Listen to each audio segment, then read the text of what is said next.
Otto Riley is a Charleston community leader, a law enforcement official, and a mentor, and now he wants to venture into public speaking. I sit down one-on-one with Otto for a special edition of Quintin's Close-Ups. And be sure to download the free Quintin's Close-Ups app in your Apple or Google Play stores. Otto Riley. How you doing? Good, yourself? I'm very good, sir. That's so great to hear. So great to talk to you. Hey, thank you for having me. Oh, anytime. I understand from Kimley Bowen of Exquisite, Enterprises that you are a community leader. Yes, sir. And obviously you work for the city of North Charleston. Yes, sir. What is it like to be Otto Riley these days? Right now, Otto Riley is very busy, and that's in a good way. There's a lot of things going on with my mentoring programs that I'm involved with through the lodge and through the city of North Charleston, with the sports programs that I've been with them for like 17, 18 years now. I'm a big advocate for young men. I love mentoring boys. Matter of fact, when I leave here, I have some stuff to do with them tonight. So it's been really busy. When you think of the state of young men in your mind, where does your mind go to? To be quite honest, back to my childhood. I was born and raised here in downtown Charleston. So my grandparents raised me, and my granddad was really a big force in my life.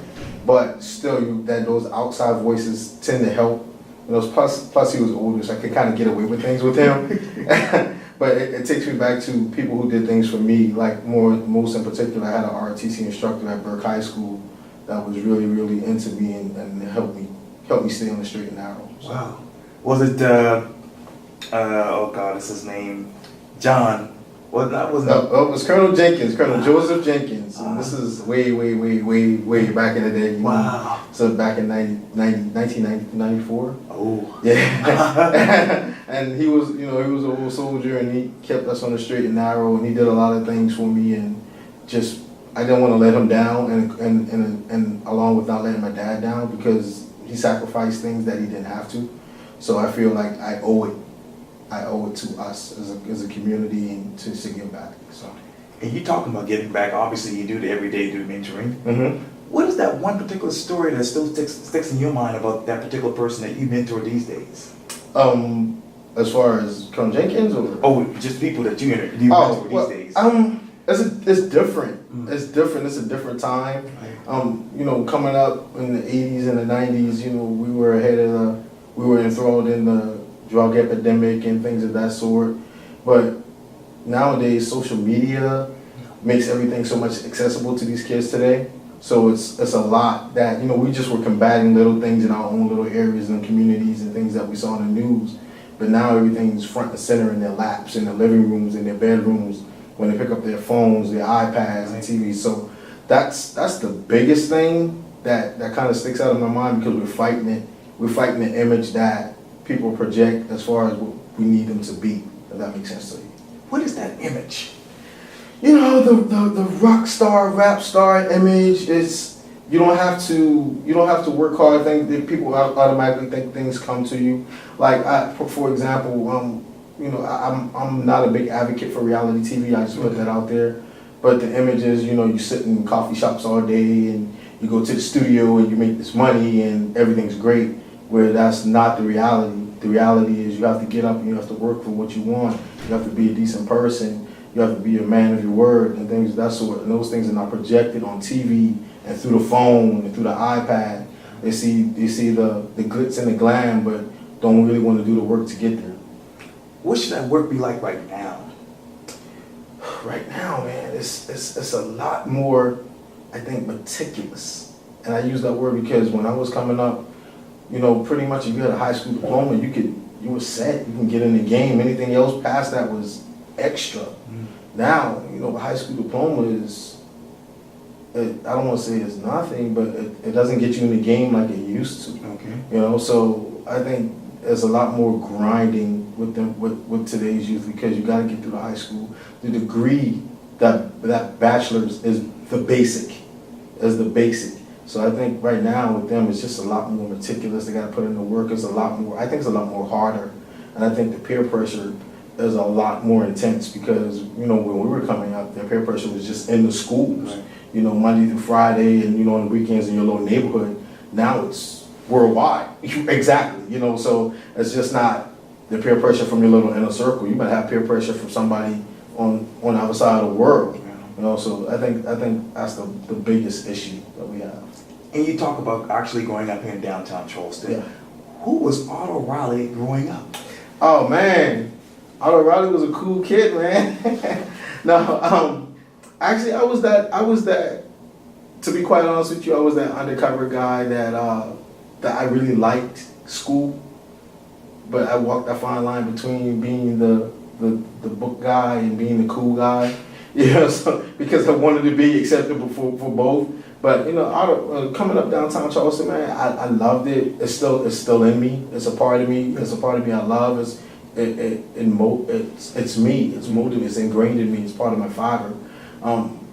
Burke High School. I'm a proud alumni of Burke High School. I'm just a downtown kid, you know, and you know, even when I go away to places, you know, people like tend to say, "You don't sound like you're from Charleston." But you know, every once in a while it creeps back in. The Geechee creeps back in. But you know, I'm just a regular downtown. I know I can rattle off honestly 200-300 guys just like me that I came up with. So. And what is the biggest difference between, as you mentioned, 1994 to right now when you think of Charleston? To be honest with you, the peninsula has changed greatly. Even driving in here today, I didn't recognize a lot of things. So I don't want to use.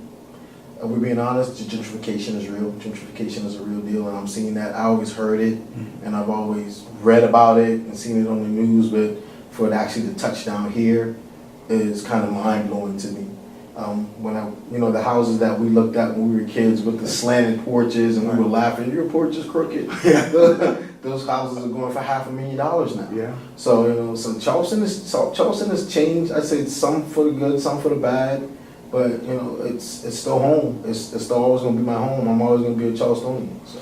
And you mentioned staying here because obviously you now are trying to start your business in public speaking. Yes, sir. Yes, sir.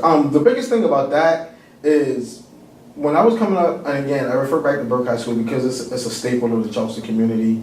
As Burke has a very strong alumni. We're everywhere in every field you can imagine, and for me, like I said, I can rattle off 200-300 guys that is exactly like me that just can't can't articulate the way I can, but still have the same story to tell. You know, we came up in Charleston. Charleston was rough. The streets were a little tougher then. And for me to be sitting here, married 25 years, 3 kids, you know, one in the workforce, one's in law school right now. My daughter's graduating. I'm proud of my kids, man. My daughter's graduating from South Carolina State University this year. And my wife is an IT manager over at MUSC. For me to stand here and to come from that environment, I think that's a story to tell. You know, that's something to spread and to say, hey, look at me, and not in a vain way, but in a way to bring people along. You understand what I'm saying? Sure. So it's not so much self-serving in the capacity of a monetary gain or a gain of status, but a self-serving and fulfilling myself and knowing that I'm doing what somebody did for me and just reaching out. So. And you talk about reaching out. Where do you want to reach out next when it comes to public speaking?